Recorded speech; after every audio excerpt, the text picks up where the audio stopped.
에스라 1장 5절에서 11절 제가 봉독하겠습니다. 이에 유다와 베냐민 족장들과 제사장들과 레위 사람들과 그 마음이 하나님께 감동을 받고 올라가서 예루살렘의 여호와의 성전을 건축하고자 하는 자가 다 일어나니 그 사면 사람들이 은그릇과 금과 물품들과 짐승과 보물로 덮고 그 외에도 예물을 기쁘게 드렸더라. 고레스 왕이 또 여호와의 성전 그릇을 꺼내니 옛적에 느부갓네살이 예루살렘에서 옮겨다가 자기 신들의 신당에 두었던 것이라. 바사왕 고레스가 창고지기 미두르닷에게 명령하여 그 그릇들을 꺼내어 세워서 유다 총독 세스바살에게 넘겨주니 그 수는 금 접시가 30개요 은 접시가 1000개요 칼이 29개요 금 대접이 30개요 그보다 못한 은 대접이 410개요 그 밖에 그릇이 1000개이니 금, 은 그릇이 모두 5400개라. 사로잡힌 자를 바벨론에서 예루살렘으로 데리고 갈 때에 세스바살이 그 그릇들을 다 가지고 갔더라. 아멘. 네, 오늘 교회 건설의 재료라는 제목으로 하나님 말씀 증거하겠습니다. 과거에 남유다는 바벨론에 의해서 멸망당하고 바벨론 땅에 포로로 끌려와 살았습니다. 그러나 때가 되자 하나님께서는 페르시아의 고레스 왕을 세우시고 고레스 왕이 바벨론을 정복하게 하십니다. 그래서 이스라엘은 이제 페르시아의 통치 아래에 있게 됩니다. 그리고 이사야나 예레미야가 훨씬 전에 예언한 그대로 페르시아의 고레스 왕은 이스라엘을 고국으로 돌아가도록 합니다. 그래서 고레스의 명령이 있게 됩니다. 5절을 보겠습니다. 우리 본문 5절. 이에 유다와 베냐민 족장들과 제사장들과 레위 사람들과 그 마음이 하나님께 감동을 받고 올라가서 예루살렘의 여호와의 성전을 건축하고자 하는 자가 다 일어나니. 여기 고국으로 돌아가는 사람들이 언급되어 있는데 이들은 뒤에서 설명한 대로 모두 다 그 마음이 하나님께 감동을 받은 사람들입니다. 그러니까 이들 스스로 돌아가고자 하는 마음이 생긴 것이 아니라 하나님께서 그들을 돌아가도록 자극하셨다는 뜻입니다. 1절에서 고레스 왕을 자극하신 하나님, 그래서 이스라엘을 해방시킨 하나님께서는 이제 자신의 집인 성전을 건축하기 위해서 이스라엘 백성들도 자극하셨습니다.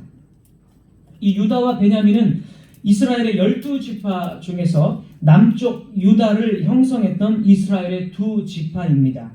북이스라엘의 10지파는 아수르에 의해서 멸망당했고 혼혈 민족이 되거나 이방 나라로 흩어지게 됩니다.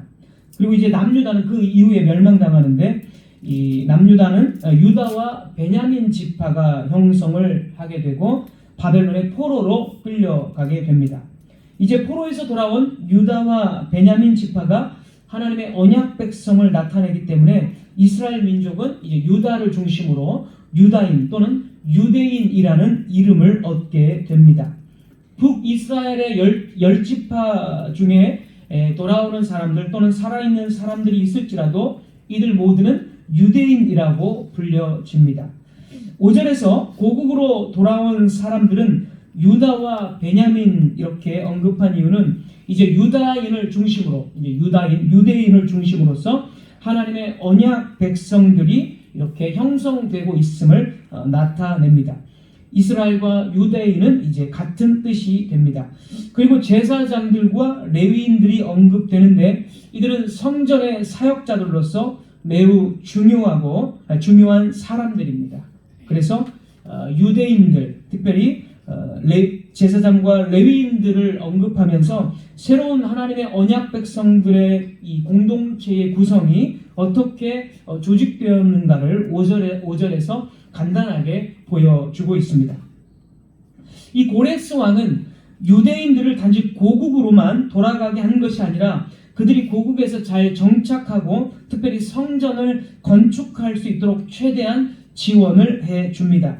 고레스의 명령 4절을 우리가 한번 먼저 보겠습니다. 읽지는 않았지만 4절. 그 남아있는 백성이 어느 곳에 머물러 살든지 그곳 사람들이 마땅히 은과 금과 그 밖의 물건과 짐승으로 도와주고 그 외에도 예루살렘에 세울 하나님의 성전을 위하여 예물을 기쁘게 드릴지니라 하였더라. 1장 6절도 보겠습니다. 우리 본문 6절. 그 사면 사람들이 은그릇과 금과 물품들과 짐승과 보물로 덮고 그 외에도 예물을 기쁘게 드렸더라. 그 사면들, 그 사면 사람들은 현재 바벨론 땅에 이스라엘과 같이 살고 있는 사람들입니다. 그러니까 이들은 이방인들이 되는 것입니다. 자, 이런 이방인들이 은과 금과 물품들과 보물과 예물, 하나님의 성전에 바쳐질 예물들, 그리고 4절에 보면 짐승들도 이런 것들을 잘 이렇게 옮겨갈 수 있도록 짐승들까지도 이방인들이 제공을 해 주었다라는 것입니다. 자, 그런데 이런 모습들은 우리가 단순히 읽어서는 안 되고, 이런 모습들은 이스라엘 백성들이 과거에 애굽 땅을 떠날 때 있었던 일과 동일합니다. 출애굽기 12장 35절 36절입니다. 출애굽기 12장 35, 36절 제가 읽겠습니다. 이스라엘 자손이 모세의 말대로 하여 애굽 사람에게 은금 패물과 의복을 구하매 36절 여호와께서 애굽 사람들에게 이스라엘 백성에게 은혜를 입히게 하사 그들이 구하는 대로 주게 하심으로 그들이 애굽 사람의 물품을 취하였더라. 이스라엘은 애굽으로부터 각종 금과 은 이런 물품, 패물 이제 보물 같은 것들 이런 것들을 다 받아서 선물로 받아서 애굽을 떠났습니다. 그래서 애굽을 떠난 것과 그리고 바벨론을 오늘 본문에서 바벨론을 떠나는 이런 상황들이 상당히 지금 비슷하다라고 본문이 보여주고 있습니다. 그래서 이 본문은 지금 출애굽 사건과 비슷한 것이다라고 의도를 해주고 있습니다. 이런 증거들이 본문 속에 상당히 많이 있습니다. 이 고레스는 창고지기에게 명령을 해서 성전에서 사용된 기구들을 전부 다 돌려보냅니다. 바벨론의 이 왕이 느부갓네살 왕이 이 전리품으로 이 예루살렘에 있는 성전의 이 기구들을 그릇들 이런 것들을 전리품으로 전부 다 가져와서 자기들의 신상 앞에 전리품으로 이렇게 다 전시를 해 놓았습니다. 그런데 이제 이 고레스 왕이 이것을 다 돌려보냅니다. 9절 10절을 한번 보겠습니다. 우리 본문 9절 10절. 그 수는 금접시가 30개요 은접시가 1000개요 칼이 29개요 금 대접이 30개요 그보다 못한 은 대접이 410개요 그 밖에 그릇이 1000개이니 이와 같은 그 금과 은 그릇들의 나열은 출애굽 당시에 민수기에서 이런 모습들이 또 나옵니다. 민수기 7장 84절에서 86절입니다. 84절에서 86절 민수기 7장. 이 민수기 7장에서 보면 제단을 위해서 드려진 수많은 금은 이런 기명들을 다시 언급하는 것과 같습니다. 84절 이는 곧 제단에 기름 바르던 날에 이스라엘 지휘관들이 드린 바 제단의 봉헌물이라 은 쟁반이 12이요 은 바리가 12이요 바리는 이제 대접입니다. 은 대접 12이요 금 그릇이 12이니 86절도 보면 또 향을 채운 금 그릇이 12이니 지금 에스라 본문에서 금은 그릇들을 나열한 것은 출애굽 당시에 성막에 쓰이는 그릇들과 병행하게 함으로써 이 그릇들을 가지고 바벨론 땅을 떠나는 것은 새로운 이 새로운 출애굽의 상황으로 보도록 의도된 것입니다. 그래서 이 특별히 이제 출애굽을 할 때에 이 금 그릇들 이런 것들은 이제 전리품으로서 아까 바벨론의 포로로 끌려왔을 때 바벨론의 왕이 전리품으로 이 금 그릇들을 가지고 갑니다. 그런데 이제 반대로 이스라엘 백성들이 떠날 때는 역시 전리품으로 바벨론이 망했기 때문에 전리품으로 그 금 그릇들을 전부 가져갑니다. 이런 것들이 이제 출애굽할 때 이런 일들이 이제 자주 나타납니다. 예를 들어서 사무엘상 우리가 지난번에 한번 몇 개월 전에 살펴본 것 같은데 언약궤가 이 사무엘상 6장인가요? 거기서 보면 언약궤가 포로로 끌려옵니다. 이 블레셋의 땅에. 그런데 이제 블레셋을 전부 다 초토화시킵니다. 이 언약궤가. 그래서 블레셋의 다곤 신상의 목과 팔이 다 꺾여버리고 다 무너져 있죠. 그러니까 이 언약궤, 하나님의 보좌가, 하나님의 임재가 이 블레셋의 신상을 다 이겼다라는 뜻입니다. 그리고 나서 이 언약궤를 다시금 이스라엘로 돌아가게 만듭니다. 떠나게 만들죠. 이것이 언약궤의 출애굽이다라고 제가 말씀드린 적이 있습니다. 그런데 이때에 언약궤만 돌려보내는 것이 아니라 각종 금들을 같이 돌려보냅니다. 전리품입니다. 출애굽을 할 때에 이렇게 각종 금, 은들, 폐물들을 가지고 떠나는 것이 바로 출애굽의 한 패턴이 되겠습니다. 그래서 지금 이스라엘, 유대인들이 금, 은 이런 그릇들을, 아주 귀한 것들이죠. 굉장히 귀한, 상당히 많은 5,400개라는 굉장히 귀한 그릇들을 가지고 떠난다라는 것은 바로 이것이 분명한 출애굽의 상황으로 보도록 이 본문이 암시를 해주고 있다는 것입니다. 자, 11절 보면, 11절을 다시 한번 보면, 금은 그릇이 모두 5,400개라 사로잡힌 자를 바벨론에서 예루살렘으로 데리고 갈 때에, 여기서 이제 데리고 가다, 이 표현도 출애굽에서 사용된 표현인데, 먼저 이 데리고 가다라는 것은 수동태입니다. 수동태 동사로서 하나님께서 데리고 간 것이고, 그리고 이 단어의 의미는 올라가다라는 뜻입니다. 올라가다. 바벨론에서 예루살렘으로 하나님께서 데리고 올라간다, 이런 뜻인데, 이 단어가 출애굽기에 상당히 많이 사용되는데, 출애굽기에서는 하나님께서 이스라엘을 인도하다라는 단어로 번역되어져서 사용됩니다. 같은 단어입니다. 인도하다. 예를 들어서 출애굽기 3장 8절입니다. 출애굽기 3장 8절, 내가 내려가서 그들을 애굽인의 손에서 건져내고, 애굽인의 손에서 건져내는 것, 출애굽의 상황입니다. 건져내고 그들을 그 땅에서 인도하여, 여기 인도하여가 오늘 데리고 가다, 이것과 같은 단어입니다. 인도하여 아름답고 광대한 땅, 젖과 꿀이 흐르는 땅, 곧 가나안 족속, 헷 족속, 아모리 족속, 브리스 족속, 히위 족속, 여부스 족속의 지방에 데려가려 하노라. 데려간다라는 말을 또 해주고 있습니다. 여기서는 같은 단어는 아니지만 비슷한 단어로 하나님께서 데리고 간다, 이스라엘을 애굽에서 출애굽시켜서 데리고 간다라고 말씀을 하십니다.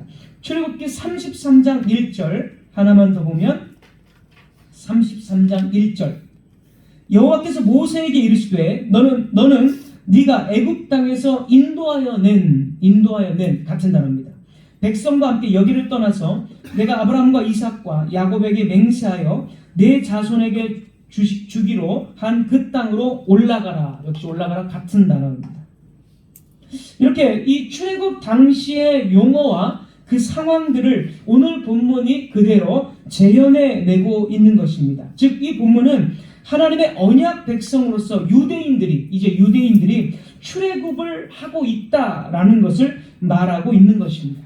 그래서 이사야는 이미 이 수백 년 전에, 한 150년 전에 이 이사야는 바벨론 땅에서 고국으로 돌아가는 것을 새로운 출애굽이다라고 미리 이야기를 했습니다. 이사야 11장 15절에서 16절입니다.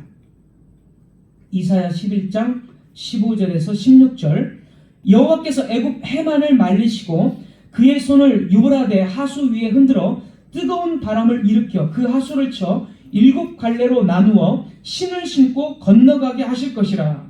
지금 이사야가 이야기하는 이 문맥은 이스라엘 백성들이 지금 과거의 출애굽을 말하는 것이 아니라 과거의 출애굽을 빗대어서 지금 바벨론 땅에 포로가 된 이스라엘이 그 유브라데 강을 쳐가지고 다시 유브라데 그 강이 갈라져서 이들이 신발 신고 건너가게 하실 것이다, 이렇게 출애굽에 빗대어서 그들이 돌아오는 것을 말하고 있습니다. 16절, 그의 남아있는 백성 곧 아수르에서 남은 자들을 위하여, 아수르에도 끌려가고 또 바벨론에도 끌려가고 여러 이방 지역으로 흩어졌습니다, 이스라엘이. 그래서 그 남은 자들을 위하여 큰 길이 있게 하시되 이스라엘이 애굽 땅에서 나오던 날과 같게 하시리라. 정확하게 출애굽을 재현해내는 그런 일들이 일어날 것이다. 바벨론에서 돌아오는 그것은 정확하게 제2의 출애굽이다.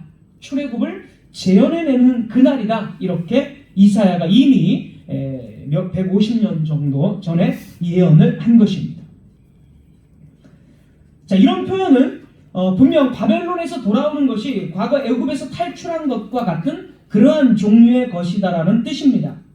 본문에서 이 바벨론 땅에서 귀환한 공동체는 과거와 단절된 공동체가 아닙니다. 이들은 과거에 이스라엘이 출애굽했을 때와 같은 그러한 공동체를 형성할 것입니다. 공동체를 이루는 그 조직, 그리고 기구들, 도구들, 그리고 그때의 단어들을 사용함으로써 과거에 하나님의 백성들이 형성했던 그런 공동체와 연속성이 있는 하나님의 언약 백성들임을 이 본문에서 강조를 하고 있습니다.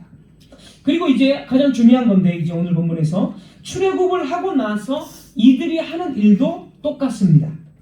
과거에 애굽에서 탈출했던 이스라엘 백성들은 이 광야에서 무엇을 건축했습니까? 성막을 건축했습니다. 본문에서 금과 은, 보물들을 받아서 떠난 유대인 공동체는 무엇을 하기 위해 떠난 것입니까? 성전을 건축하기 위해서 떠난 것이라고 본문이 말하고 있습니다. 여기에서 우리는 성경의 한 패턴을 발견할 수가 있습니다. 하나님께서 자기 백성을 출애굽, 즉 탈출시키는 것은 자신의 집인 성막, 성전을 건축하기 위함이라는 것입니다. 그리고 이 성막이나 성전의 건축은 이방인의 제물로 이루어진다라는 것입니다. 애굽에서 탈출할 때 이스라엘 백성들은 애굽으로부터 금과 은, 의복들, 이런 폐물들을 받았습니다. 그리고 나서 이제 모세가 출애굽기 35장에 가면 이제 성막을 건축하기 위해서 이스라엘 백성들에게 예물을 바치라고 명령을 합니다. 그래서 이 모든 이스라엘 백성들은 성막에 바칠 금과 은, 폐물, 그리고 제사장들을 위한 의복과 실들을 바쳤습니다. 그래서 이제 하나님께 감동을 받은 이런 사람들이 너무나 많이 이런 예물들을 바쳤기 때문에 이제 그만 가져와도 된다라고 모세가 말합니다. 자, 이 수많은 보물들, 금과 은과 이 보물들은 어디서 난 것이겠습니까? 이스라엘 백성들이 출애굽할 때의 전리품으로서 금과 애굽으로부터 받은 금과 은, 의복들, 바로 애굽으로부터 받은 것들입니다. 즉, 이 성막의 건축은 이방인인 애굽의 보물들로서 그 재료가 성막의 재료로 사용이 되었다라는 것입니다. 자, 이런 패턴들이 굉장히 많은데, 자, 아브라함이 있습니다. 아브라함도 창세기 12장에서 애굽으로 내려갑니다. 우리가 잘 아는 사건이 있죠. 그래서 자기 아내를 누이다 이렇게 말하는 사건. 12장에서 애굽으로 내려간 적이 있습니다. 그런데 이제 애굽에서 다시 나옵니다. 아브라함의 출애굽이라고 부르는 사건입니다. 애굽에서 나오기 때문에 이때 이 아브라함은 빈손으로 나오지 않고 애굽으로부터 많은 선물들을 받고 나옵니다. 12장에서 그 일들이 있고 나서 바로 이어서 창세기 13장에 보면 아브라함은 제단을 쌓습니다.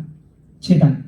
그때의 시대는 이제 족장 시대이기 때문에 성막이나 성전이 아니라 제단을 쌓는 시대이기 때문에 결국에 탈출하고 난 이후에는 제단을 쌓는 것, 하나님의 집, 제단도 하나님의 집이고 성전과 성막도 하나님의 집입니다. 그래서 탈출 후에 이러한 하나님의 집을 짓는 이 패턴이 있습니다.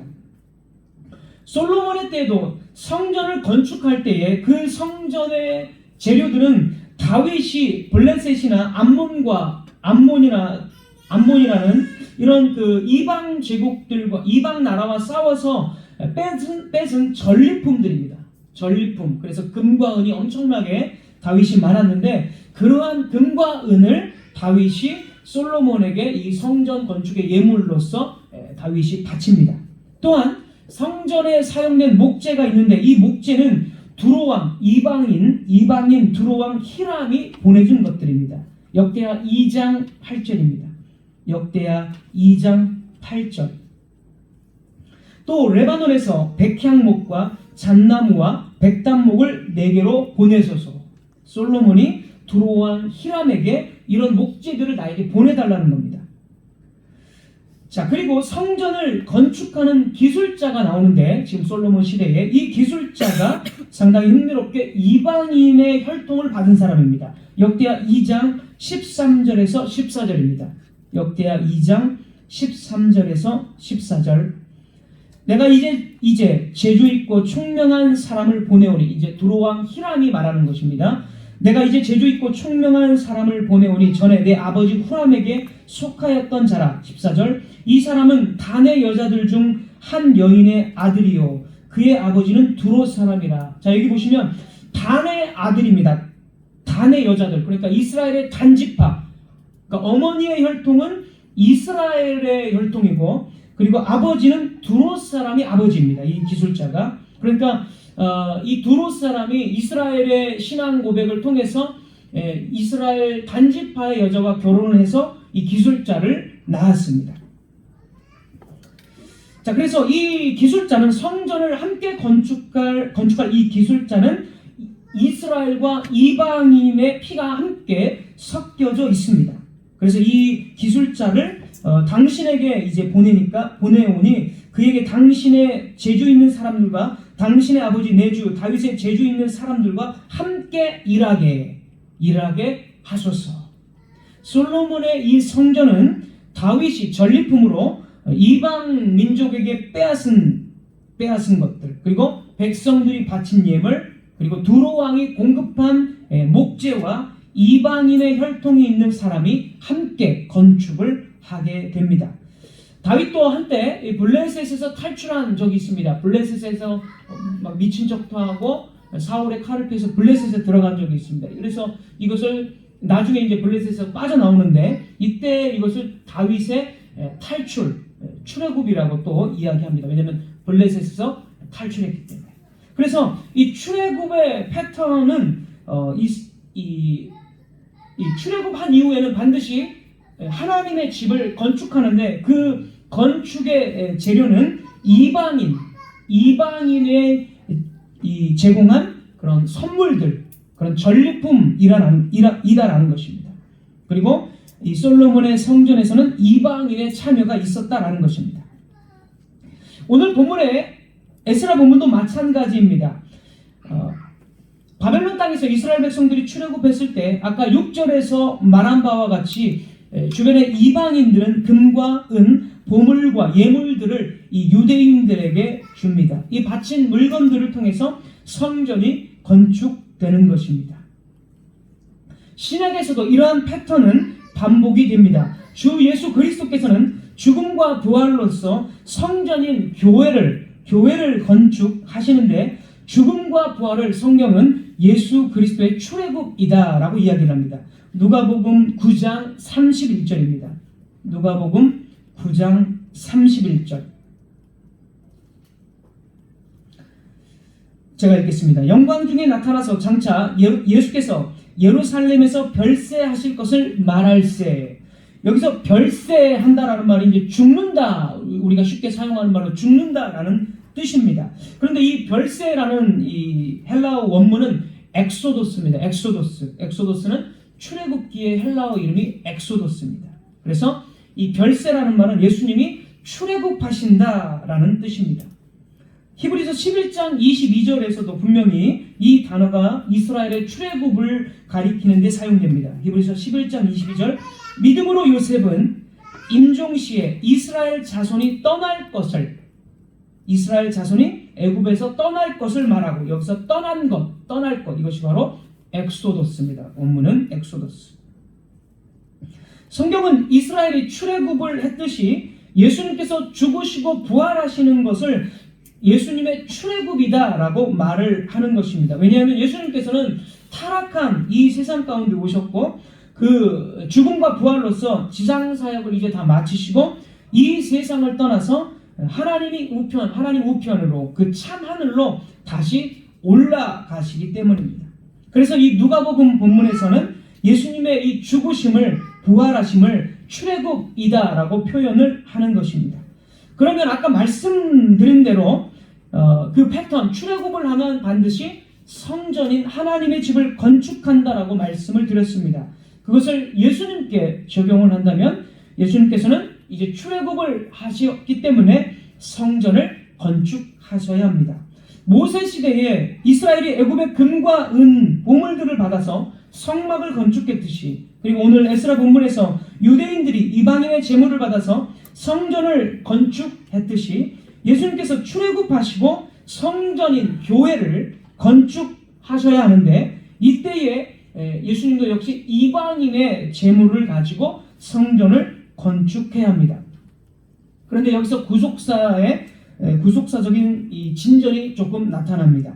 성경은 예수님께서 교회를 건설하시는 그 재료를 무엇이라고 설명합니까? 바로 성령이다라고 성경은 말하고 있습니다. 여기서 이제 구속사적인 진전이 나타나는데 예수님께서 출애굽하시고 즉 사단과 싸우시고 그 죽음과 부활로서 원수인 사단과 싸우셨습니다. 그리고 나서 아까 말한 대로 전리품을 이제 그의 제자들, 그의 교회들에게 주시는데 바로 전리품으로서 성령을 선물로 그의 제자들에게 주십니다. 그래서 바로 이 성령으로 이 교회는 건축이 되는 것입니다. 그런데 구약에 있어서 이 성전의 재료는 이방인들이 바친 재료이지만 여기서 예수님께서 건축하시는 이 교회의 재료는 이방인들 자체가 즉 성령을 주심으로 말미암아 이방인들 자체가 성전을 구성하는 하나님의 백성들이 되었다라는 것입니다. 이러한 구속사적인 진전과 어떤 차이점들이 있습니다. 구약 시대에는 유대인들과 이방인과의 차별이 있었습니다. 분리가 분명하게 있었습니다. 하나님의 언약, 약속, 예배와 영광이 이스라엘에게 있었기 때문에 이방인들은 이스라엘을 축복해야 했고 이스라엘에게 굴복해야 했습니다. 이스라엘을 제사장 나라로 인정하고 이방인들은 자신들의 위치를 지켜야 했습니다. 그러나 구약의 선지자들은 구약의 그 요엘을 비롯한 선지자들은 세계적이고 보편적인 차원의 시대가 올 것이라고 예언을 했습니다. 그때가 되면 유대인과 이방인을 분리했던 그 분리의 벽이 허물어지고 이 남녀 또는 종이나 주인의 이런 구분까지도 다 허물어지고 성령께서 임하여서 모두 다 하나님의 한 백성이 될 것을 이 선지자들은 예언했습니다. 자, 그 예언의 성취가 사도행전 2장에서 이제 일어납니다. 사도행전 2장 17절, 18절 보도록 하겠습니다. 제가 읽겠습니다. 사도행전 2장 17절, 18절. 베드로는 이 요엘의 말씀을 인용하면서 이렇게 말합니다. 17절. 하나님이 말씀하시기를 말세에 내가 내 영을 모든 육체에 부어주리니 너희의 자녀들은 예언할 것이요 너희의 젊은이들은 환상을 보고 너희의 늙은이들은 꿈을 꾸리라. 18절. 그때 내가 내 영을 내 남종과 여종들에게 부어주리니 그들이 예언할 것이요. 여기서 내 영을 모든 육체에게 부어준다는 겁니다. 모든 육체는 모든 인류를 뜻합니다. 성령께서 차별 없이 이제는 모든 인류에게 부어진다는 것입니다. 그래서 이 오순절의 성령 사건은 하나님의 구원의 행위, 하나님께서 자신의 집을 건축하시는 이 행위는 세계적이고 보편적으로 되었다라는 것을 의미합니다. 그래서 이 오순절에 성령으로 인해서 이스라엘과 열방을 분리한 벽이 철거되었습니다. 에베소서 2장 11절 12절입니다. 에베소서 2장 11절 11절. 너희는 그때에 육체로는 이방인이요 손으로 육체에 행한 할례를 받은 무리라 칭하는 자들로부터 할례를 받지 않은 무리라 칭함을 받은 자들이라. 너희들은 한때 이방인이기 때문에 할례 받은 유대인들에게 너희들은 할례 안 받은 무할례자들이다 하면서 멸시와 비난을 한때 받았다라는 것입니다. 12절. 그때 너희는 그리스도 밖에 있었고 이스라엘 나라 밖의 사람이라. 약속의 언약들에 대하여는 외인이요 세상에서 소망이 없고 하나님도 없는 자이더니. 그러니까 하나님의 언약에 전혀 관계없는 그런 소망 없는 자들이었다라는 것입니다. 자, 14절 15절입니다. 에베소서 2장 14절 15절. 그는 우리의 화평이신지라 둘로 하나를 만드사. 여기서 둘은 유대인과 이방인입니다. 유대인과 이방인을 하나로 만드셨고 원수된 것 곧 중간에 막힌 담을 자기 육체로 하시고 유대인과 이방인의 원수된 것을 헐었다라는 것입니다. 계속해서 봅니다. 15절입니다. 15절. 에베소서 2장 15절. 법조문으로 된 계명의 율법을 폐하셨으니 이는 이 둘로 자기 안에서 한 세 사람을 지어 화평하게 하시고 이 둘 유대인과 이방인을 한 세 사람으로 지었다. 그러니까 유대인과 이방인을 분리하는 그 법을 이제는 폐하시고 이 둘이 한 세 사람 즉 교회가 되었다라는 뜻입니다. 18절 19절도 읽겠습니다. 18절 19절 이는 그로 말미암아 우리 둘이 한 성령 안에서 아버지께 나아감을 얻게 하려 하심이라. 19절 그러므로 이제부터 너희는 외인도 아니요 나그네도 아니요 오직 성도들과 동일한 시민이요 하나님의 권속이라. 이방인들도 하나님의 성도이며 시민이고 하나님의 권속 가족이라는 뜻입니다. 하나님의 가족이라는 뜻입니다. 더 이상 다른 백성을 제외하고 한 백성만이 누리는 특권이 없습니다. 예수 그리스도께서는 출애굽하시고 사단과 싸워서 이기시고 전리품으로써 성령을 인종과 민족의 경계를 뛰어넘어서 모든 민족에게 전 우주적으로 성령을 부어주심으로써 초민족적인 성전, 전 우주적인 성전, 교회를 건축하셨습니다. 이제 주 예수님과 사도들이 활동했던 1세기가 끝나고 이 성령은 우리에게도 전해졌습니다. 우리는 성령으로 말미암아 예수 그리스도와 함께 출애굽한 공동체입니다. 출애굽한 공동체의 목적은 무엇입니까? 에베소 2장 계속해서 21절 22절을 보도록 하겠습니다. 에베소 2장 21절 22절 그의 안에서 건물마다 서로 연결하여 주 안에서 성전이 되어가고 너희도 성령 안에서 하나님이 거하실 처소가 되기 위하여 그리스도 예수 안에서 함께 지어져 가느니라. 이스라엘에게 제한되었던 옛 언약하에서 성령님은 온 백성이 아니라 단지 특별한 일부 사람들에게만 주어졌습니다. 이 특별한 사람들은 선지자나 제사장이나 왕 이런 사람들이었습니다. 그러나 오순절 이후로 교회 회원 일부가 아니라 모든 회원들이 성령의 기름 부음을 받았습니다. 즉 이제 교회의 모든 회원이 성령의 기름 부으심에 참여하게 되어서 무엇을 하게 된다는 거예요? 주의 교회로 지어져 간다는 것입니다.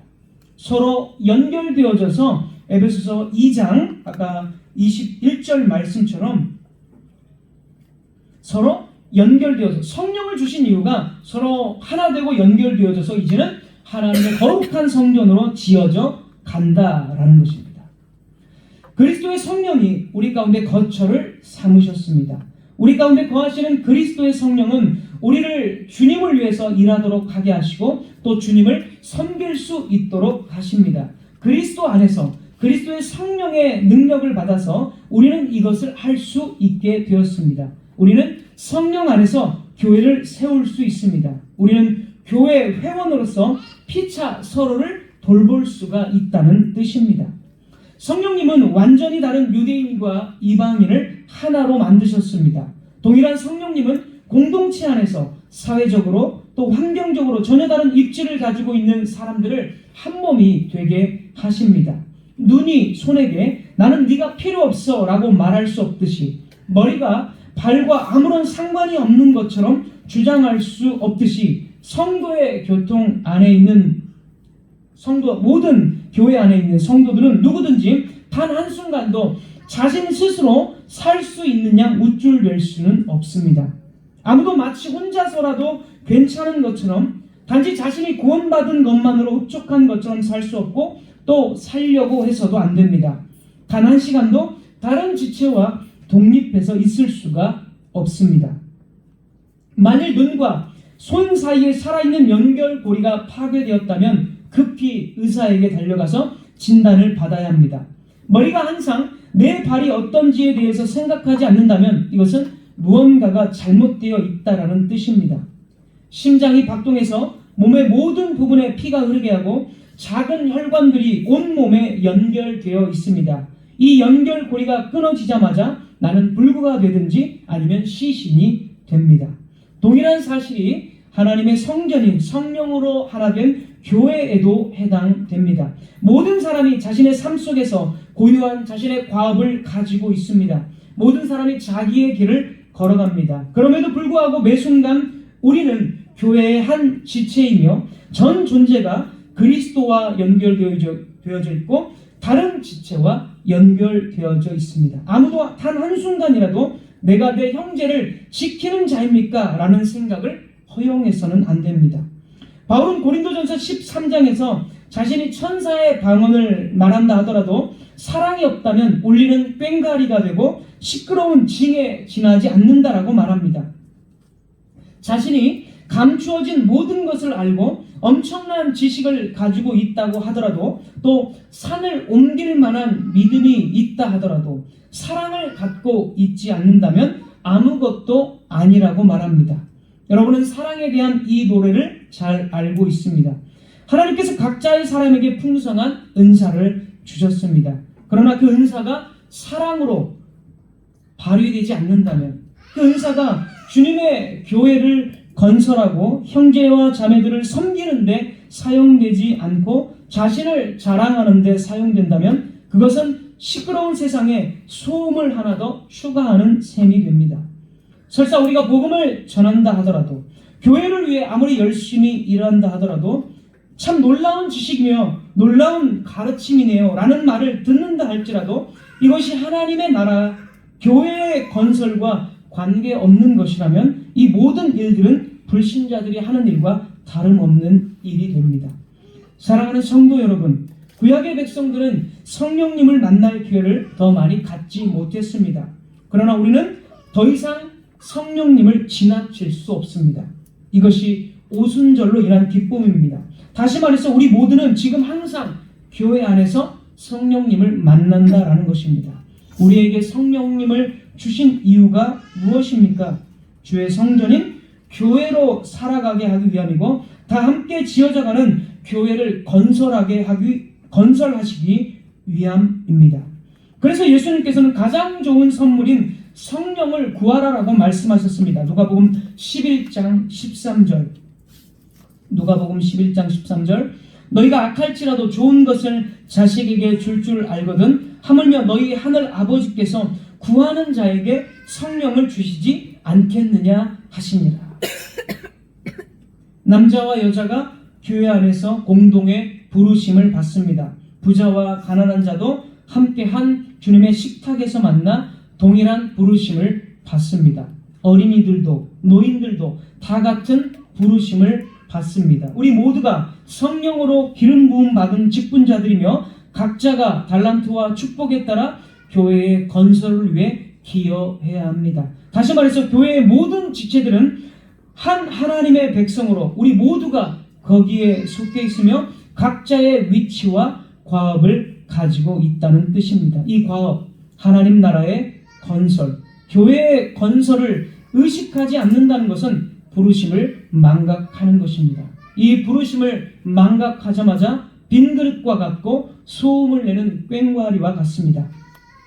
아무리 훌륭한 지식을 갖고 있다 할지라도 이런 지식들은 다른 사람을 잊거나 무시하는 지식입니다. 아무리 좋은 사랑이라고 자신이 말하는 사랑이라 할지라도 이런 류의 사랑은 잔인한 사랑일 뿐입니다. 성도 여러분, 여러분 각자가 하나님의 집 안에 속해 있습니다. 예수 그리스도의 피로 씻음받고 죄 용서함 받은 죄인의 공동체이지만 하나님께서는 우리를 주의 성전, 주의 교회라고 부르십니다. 하나님의 말씀은 저와 여러분이 하나님의 집의 구성원이라고 말합니다. 성령 안에서 주님을 믿는 믿음으로 우리 모두가 다 함께 연결되어 있습니다. 우리는 그분 안에서 우리의 하나됨을 고백하고 발견해야 합니다. 그의 성령으로 그분께서 우리와 함께 하시고 우리 모두와 함께 하신다는 것을 고백해야 합니다. 여러분은 우리가 누구인지 아십니까? 현재 저와 여러분이 누구인지 아십니까? 우리는 성령 하나님의 성전입니다. 우리는 성부 하나님의 성전입니다. 우리는 주 예수 그리스도의 몸입니다. 기도하겠습니다. 하나님 감사합니다. 이방인의 제물을 통해서 또 출애굽을 통해서 하나님의 집을 짓는 이러한 패턴들이 처음부터 성경의 마지막까지 발견됨을 우리가 살펴보았습니다. 하나님께서 우리를 주님의 교회로 불러주셨습니다. 이곳 가운데 불러주셨습니다. 주의 교회를 건설하고 지어져 가라고 부르셨습니다. 이 중심, 이 말씀을 망각하지 않도록, 이 말씀을 망각할 때 우리는 서로에게 정말 비난을 하고 서로에게 칼이 되어져서 정말 서로를 다치게 하고 상처를 줄 수밖에 없고 소음뿐인 꽹과리와 같습니다. 하나님, 이 말씀을 다시 한번 붙들고 정말 나에게 주신 이 사명이 무엇인지 단지 개혁주의 신앙을 고백하는 것에서 그치고 개인 구원을 받는 것에 그치는 그런 것이 아니라 하나님의 부르심을 분명하게 붙잡고 교회 안에서나 또 삶 가운데 순종하는 우리 모두가 되게 하여 주옵소서. 그리하여 우리 교회가 하나님께서 보존하시고 하나님께서 지어져가는 그런 아름다운 성전 주님의 교회가 되게 하여 주옵소서. 예수 그리스도 이름으로 기도드리옵나이다. 아멘.